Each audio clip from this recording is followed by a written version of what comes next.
Hello everyone. In this video we will learn about WTO and what are its objectives, functions, framework and its impact on international trade and macroeconomics. So WTO is World Trade Organization which regulates and facilitates international trade, and it is also the governing body that revise and enforce rules that are common in international trade.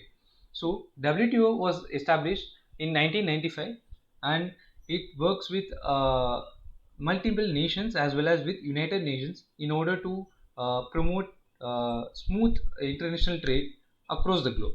So WTO includes trade in commodities as well as services, and WTO's main mission is to increase stock and trade of services so that the world resources could be utilized to the maximum extent, and also to preserve the environment so that equilibrium could be reached across the globe by selling and buying of products and services.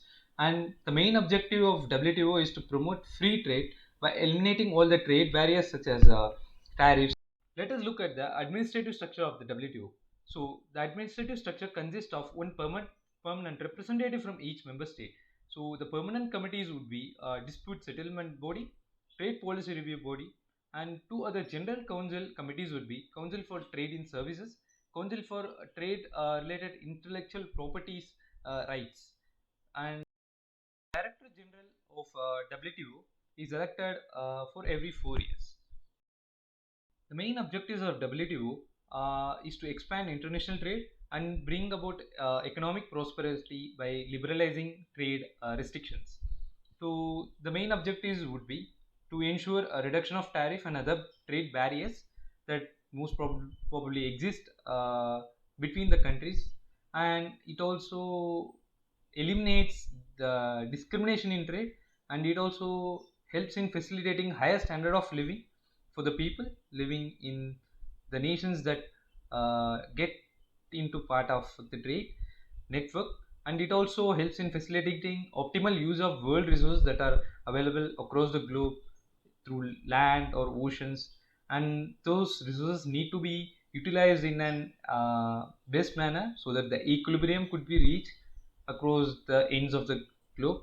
And it also helps in enabling the least developing countries to secure fair share in the growth of their international trade by means of increasing their exports and imports ratios, thereby helping their economies to grow. And it also ensures the linkage between trade policies, environment policies, and sustainable development as a key role. The major functions of WTO would probably be administrating the WTO trade agreements, which are more crucial when comes for the exchange of goods and services between the multiple nations, maybe in agricultural sector, textile sector, or any investment sectors. WTO agreements are the legal framework that are framed for all the 164 member nation countries to take care of a smooth flow of international trade. WTO agreements for goods as well as services. For goods, under GATT, it includes several sectors such as agriculture, health and farm products, textile and clothing, and anti-dumping measures, and import licensing. And agriculture of WTO generally governs over reducing the agricultural support and subsidies given to domestic producers, and its common features would be promoting easy market access, and giving tariff reduction, and employing better access opportunities and domestic support for the investors. And these WTO agricultural subsidies are grouped in terms of boxes such as green, blue, and amber boxes. Green box refers uh, those subsidies does not distort trade, and these are allowed without any limit. So common examples would be domestic food aid, including food stamps, inspection programs, etc. Amber box subsidies distort the international trade by making the products of the countries cheaper than the similar products that are available over the global market. So this input subsidies such as subsidy for fertilizer, seeds, electricity, irrigation, etc. comes under amber box. And when come to blue box, these tend to limit productions of the countries that are classified basically in the agreements of agriculture. When it comes to textile and clothing, the WTO agreements are brought under general rules of multilateral trading system, and the common products that come under these would be the yarns, fabric, and the ready-made textile products. And there is four-stage quota liberalization schedule to progressively integrate covered products into GATT rules as well. So the noteworthy points would be the integration in terms of volume of trade that's happening, and the importing countries expand the annex to include many items and to safeguard the clause. Agreement on trade related investment measures are mostly includes the conditions or restrictions in respect of foreign investments taking place in the country, and trims were widely employed in developing countries.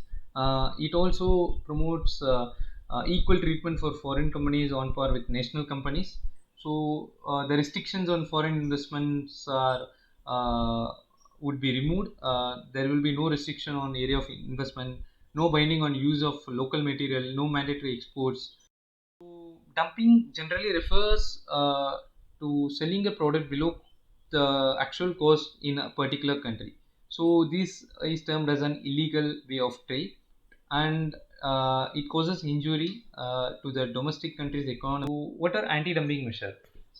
It is a measure to rectify the situation arising out of the dumping of goods and its trade distortive effect. And its main objective is to re-establish the fair trade, and the use of anti-dumping measure as an instrument of fair competition is also commonly permitted by many such world organizations, and it also provides relief to domestic industries against the injuries that are caused by dumping. China and US are the members of WTO. These both nations impose anti-dumping duties against the illegally traded products across many years. Dispute settlement body. So it puts an end to procedural delays that commonly exist due to the common disputes that arises and exist between the member nations that take part in international trade, and the disputes are resolved through multilateral trading system. And many such member nations have a great role in providing a forums for negotiations among the member nations in order to uh, uh, govern the trade related agreements, as well as to ensure smooth flow of trade flow.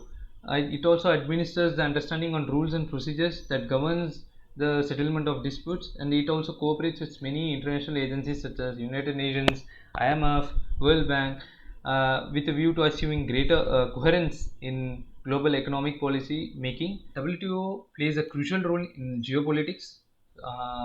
The dynamics of the world order has greatly impacted the operations and functions of WTO. Some of the very common examples would be the pandemic, the worst ever COVID-19 pandemic of this 21st century, which nearly freezed all the economies through lockdowns. The manufacturing units have got disabled, so leading to less production and less trade, which eventually resulted in a higher inflation rates post pandemic.